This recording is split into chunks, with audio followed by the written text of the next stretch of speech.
जय हिंद दोस्तों, आज पुराने वाले राकेश से मिलाते हैं। जय हिंद दोस्तों, क्या हाल है? मेरा नाम है राकेश। ये दाढ़ी मेरी आ रही है, बहुत जल्दी आ रही है रास्ते में। एक फ़ोन है मेरे पास, ये है स्पेशल और ये काफ़ी ज़्यादा सच में फास्टेस्ट फ़ोन है। ये तो मैं बॉक्स को अनबॉक्सिंग करूँगा। फ़ोन यहाँ पर है, लाल जादू काले डिब्बे में, रेड मैजिक। फ़ोन तो मैं वैसे बाहर निकाल चुका हूँ, बट इसके अंदर मैंने नहीं देखा क्या क्या है।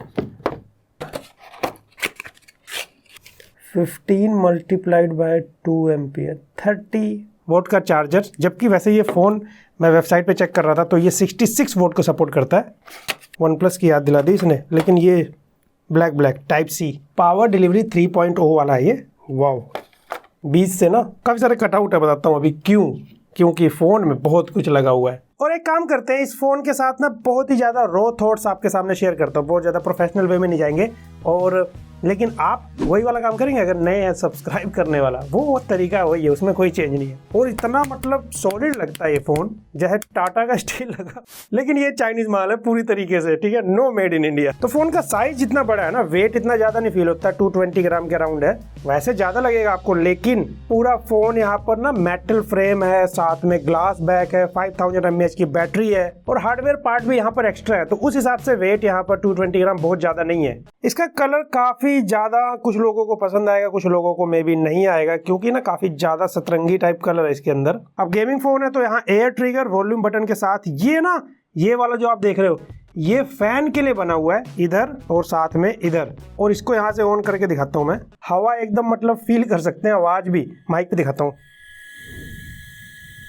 छोटे छोटे कागज़ के पीस अगर कट करें, ये उड़ रहे हैं, तो यहाँ से एयर इन होती है, यहाँ से आउट होता है। फ़ोन को मतलब 1-2 डिग्री कंट्रोल कर लेता है, मैंने 2-3 डिग्री तक भी नोटिस किया है इसको।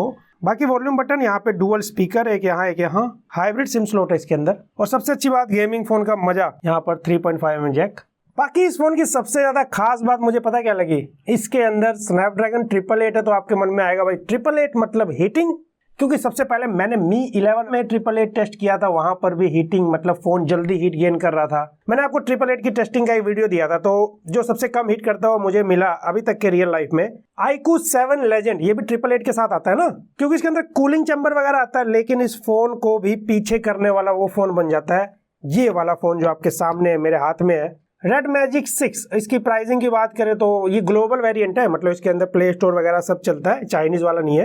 एंड थैंक्स टू मुकेश भाई फ्रॉम टेकी पाठशाला, जिन्होंने मुझे भेजा है। इसकी प्राइसिंग ना 48,000 के आसपास पड़ती है। 12 GB रैम के साथ है मेरे पास, वो भी LPDDR5 रैम है, UFS 3.1 स्टोरेज है।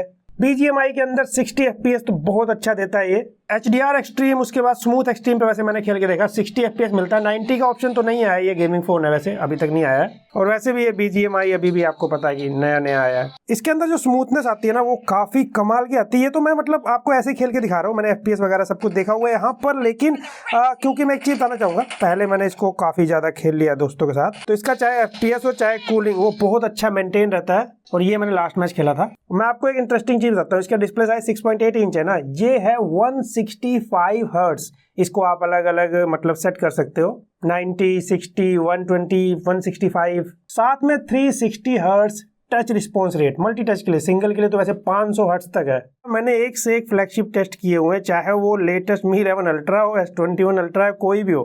ये वाला जो स्मूथनेस है ना, जो UI के अंदर इसके दे रखा है 165 हर्ट्ज पे, वो किसी में फील नहीं होता। मैं एक लिमिट से ज्यादा तारीफ नहीं कर रहा हूँ, बट सच में ऐसा लगता है छूते ही ना अपने आप भाग रही हूँ चीजें इसके डिस्प्ले के ऊपर।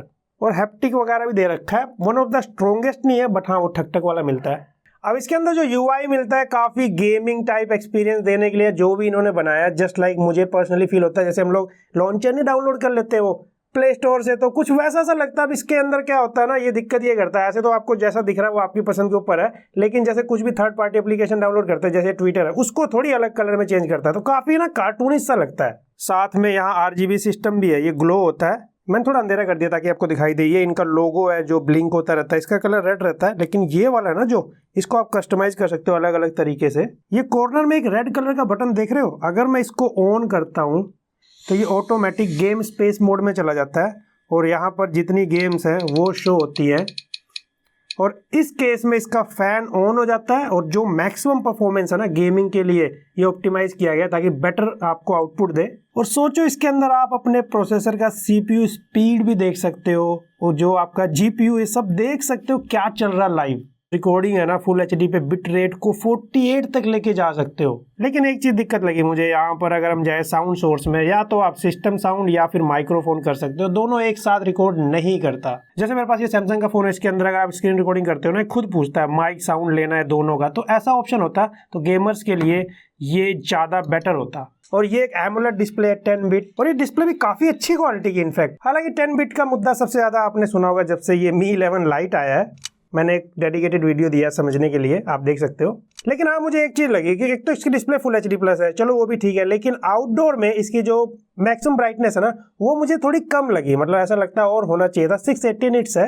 अब इसको आप दो तरीके से देख सकते हो, एज अ गेमिंग फोन ज्यादातर लोग रूम में ही खेलेंगे या जो भी रीजन हो, ऐसा नहीं कि बाहर दिखाई नहीं देगा, बट हाँ थोड़ा और बेटर हो सकता था स्पेशली इस रेट में। और छोटी सी मिस्टेक हो गई, ये 680 निट्स नहीं 630 निट्स है। कनेक्टिविटी का भी ध्यान रखा गया, वाईफाई 6E है, 4G प्लस है। तो इस फोन ने बेसिकली मुझे दो जगह बहुत ज्यादा इंप्रेस किया है। एक तो इसका वो जो रिस्पॉन्स है ना वो टू गुड है। 888 प्रोसेसर के होने के बावजूद जो इसकी हीटिंग कमाल की बैलेंस कर रहा है। ये कहाँ ये फोन पीछे लगा वो है इसका एक तो UI का स्टाइल, वो डिपेंड करता है। गेमर के हिसाब से देखे तो वो लोग ये सब चीजें ज्यादा पसंद करते हैं जो इसके एनिमेशन वगैरह दे रखे। नॉर्मल यूजर थोड़ा मिनिमल डिजाइन ज्यादा पसंद करता है। और सेकंड वो है इसका कैमरा UI देखो आप, एकदम जैसे इन्फिनिक्स के फोन नहीं होते कुछ उस टाइप का दिखाई देता है। तो इसके अंदर अजीब अजीब मोड दे रखे हैं काफी सारे। 64 megapixel main, 8 ultra wide, 2 megapixel macro और यहाँ पर 16 मेगापिक्सल सेल्फी। अभी आप कह रहे होंगे कि मिड रेंज जैसे फोन जैसा सुनाई दे रहा ना, इसका रिजल्ट भी मिड रेंज फोन जैसा ही है। और गेमिंग फोन को कैमरे पे ज्यादा ध्यान भी नहीं दिया जाता, इसका कैमरा थोड़ा मतलब ज्यादा ही मिड रेंज टाइप फील होता है। और मुझे एक चीज पूछना है आपसे, जैसे एक तो ROG फोन 5 है गेमिंग के लिए, और अगर सस्ते फोन में देखा जाए, सस्ता तो नहीं बहुत है लेकिन हाँ iQOO 7 में काफी अच्छी गेमिंग कर सकते हो आप। iQOO लेजेंड भी है, मुझसे काफी सारे लोग पूछे थे, मैं तो iQOO 7 ज्यादा सजेस्ट कर देता हूँ। तो वैल्यू फॉर मनी है। लेजेंड में थोड़ा सा कैमरा इंप्रूव्ड है, डिजाइन वगैरह इंप्रूव मिल जाता है, लेकिन एज सच परफॉर्मेंस में बड़ा फर्क नहीं मिला। लेकिन इनका डिजाइन क्या है ना, नॉर्मल यूजर के लिए भी है, गेमर्स के लिए भी है, कुछ ऐसा सा बनाया गया। ये स्पेशली एक अलग तरह के फोन है, क्योंकि क्वेश्चन ये आ जाता है ना, OnePlus 9R भी आता है जिसके अंदर आप गेमिंग कर सकते हो। बेटर UI, बेटर डिजाइन, काफी सारी चीजें गेमिंग फोन में, अपडेट वगैरह भी इतने ज्यादा नहीं मिलते। गेमिंग के लिए आपके पास iQOO जैसे फोन है, और कैमरा के लिए आपके पास Galaxy S20 FE जैसे फोन है, 5G वाला ये 865 के साथ। तो आप कमेंट करके बताओ, मैं जानना चाहता हूँ कि एक नॉर्मल यूजर या फिर गेमर कैसे फोन में ज्यादा इंटरेस्टेड होता है, क्योंकि स्मार्टफोन होता है ऑलराउंडर, मतलब बहुत सारे काम करने के लिए। वहीं पे अगर इसकी बात करें गेमिंग तो भाई तबाही है, लेकिन कैमरा वगैरह में पीछे रह जाता है सॉफ्टवेयर अपडेट वगैरह में। तो इसकी तरफ जाना चाहोगे या फिर जो बाकी फोन आते हैं? तो ये था फास्टेस्ट एक्सपीरियंस देने वाला 888 के साथ फोन, जो कि मैंने आपके सामने एक्सपीरियंस शेयर करना था आपके सामने। कई बार जो फोन इंडिया में नहीं आते वो भी उसके बारे में आपको पता लगता है। आई होप आपको वीडियो पसंद आएगी। वीडियो पसंद आए तो लाइक शेयर सब्सक्राइब जरूर करना। मैं मिलता हूँ आपसे अगली वीडियो में।